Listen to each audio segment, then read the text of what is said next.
everybody and welcome to day 319 of Rhys' stories. And today I'm going to be reading you Moany, McMoan-The Summer Holidays, written by Flannery and illustrations by Rhys and Ruairi Flannery.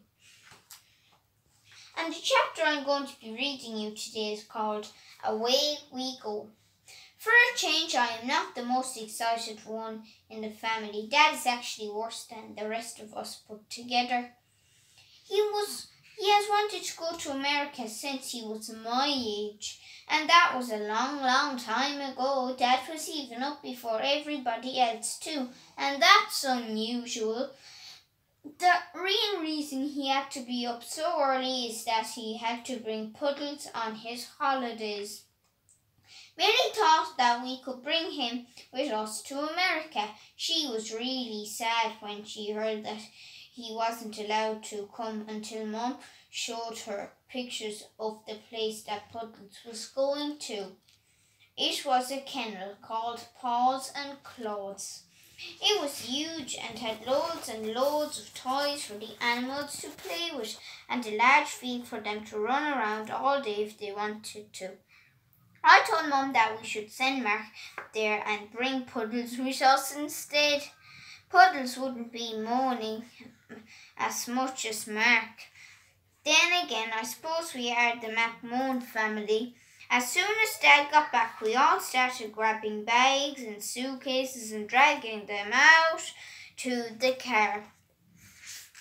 I thought he was going to have a heart attack when he saw them all. You do know we are only going for 10 days, don't you? We all just nodded. There was just about enough room for all of us to squeeze into the car with the amount of luggage. That's nearly 2 weeks. Mark and I had to roll the windows down and stick our heads out the window just to get some space. Good job it wasn't raining. Would not want the hair getting wet now, would we? We sang and laughed nearly the whole way to the airport. We got there just in time, though Millie wanted to start singing 10 green bottles sitting on the wall for the 3rd time. My ears! Dad parked the car while me and Mark went to get 2 trolley things for all the bags. Dad put the bags up on each trolley. Right, so you too. Let's see those muscles in action. Ye can push them towards the building. No problem to me, I thought. I grabbed the trolley and started to push. It did not budge an inch. I was like one of those cartoon characters trying to run on ice. My feet were going in every direction except the one they were supposed to be going in. I was out of breath after 30 seconds. Mark just looked at me and did one of my shrugging shoulders and eyes to the sky things, but only did a little ah. You are such a numpty sometimes, he said. I have no idea what it meant, but I reckoned it was a compliment. Release the brake first. It might just make it easier to push. I can't believe he worked that out, and all by himself too. Wouldn't mind but to take it worse, didn't he then say? I thought you were a frequent visitor to the airport and that you would know all this stuff. I was actually stuck for words. Makes a change. I know. We went up to the check-in. I was the one that told Dad where he had to go, so there. Mark, the lady checking the tickets was the same lady that checked my passport when I went to Paris. Ah, it's good to see you again, young man, she said. She must have a memory like an elephant because, according to Dad, elephants have amazing memories, and it's actually true in real life. I have no idea how he knows these things, and I don't want to ask. Good to see you too, I replied. Then we went through the security search people. I kept my head down this time in case the scary fellow was working. One of the security men had a dog which was going around sniffing everyone. Mark went to pat him on the head. The dog, not the security man, the dog, let out 2 loud barks at Mark. Don't think Mark would be trying that again. We all got our seats on the plane. We were all sitting in the same row, which was cool, especially when it came to passing the sweets along. This plane was massive, at least 2 times bigger than the last one. Do you know what was even cooler though?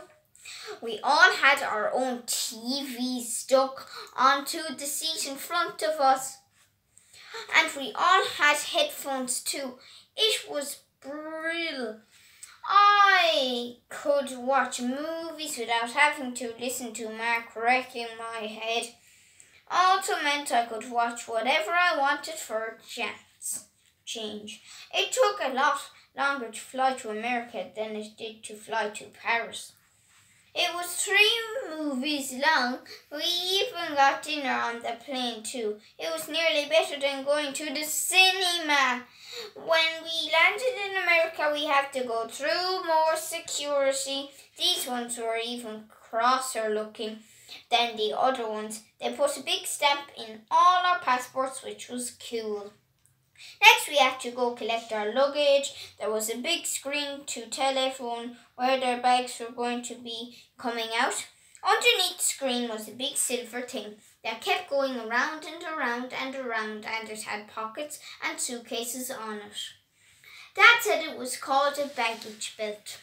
I couldn't see a buckle on it anywhere. I keep saying it, parents are mad. It was like a game, watching people grab a bag as it was moving along and then try to drag it off the roundy thing and put it on their trolley.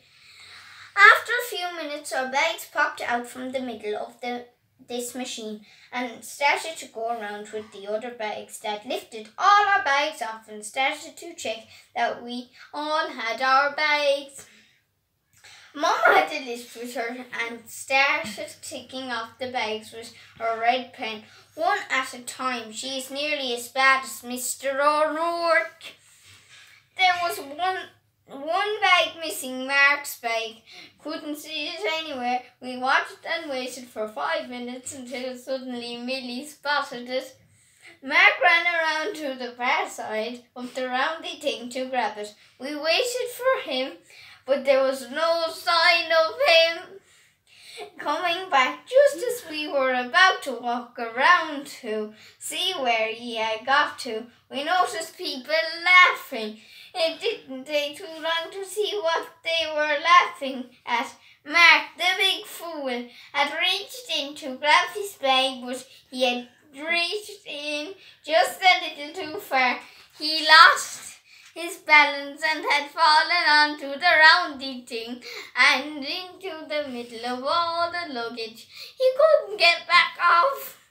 We were all laughing at him so much that we forgot that we should have helped him get off with. We just let him go around again. Just enough for me to take my phone out and click on one photo that I was going to be able to use again and again. Look, there's Mark on the big roundy thing, and there's Moany taking the big photo.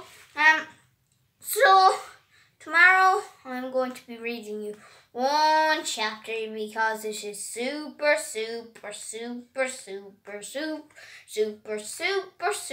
long. So I hope you enjoyed that very funny chapter in this book called Moany, McMoan-The Summer Holidays, written by Flannery and illustrations by Rhys and Ruairi Flannery. So enjoy the rest of your evening and enjoy your weekend, and I guess I will see you all tomorrow for day 320 of Rhys's story. So bye everybody.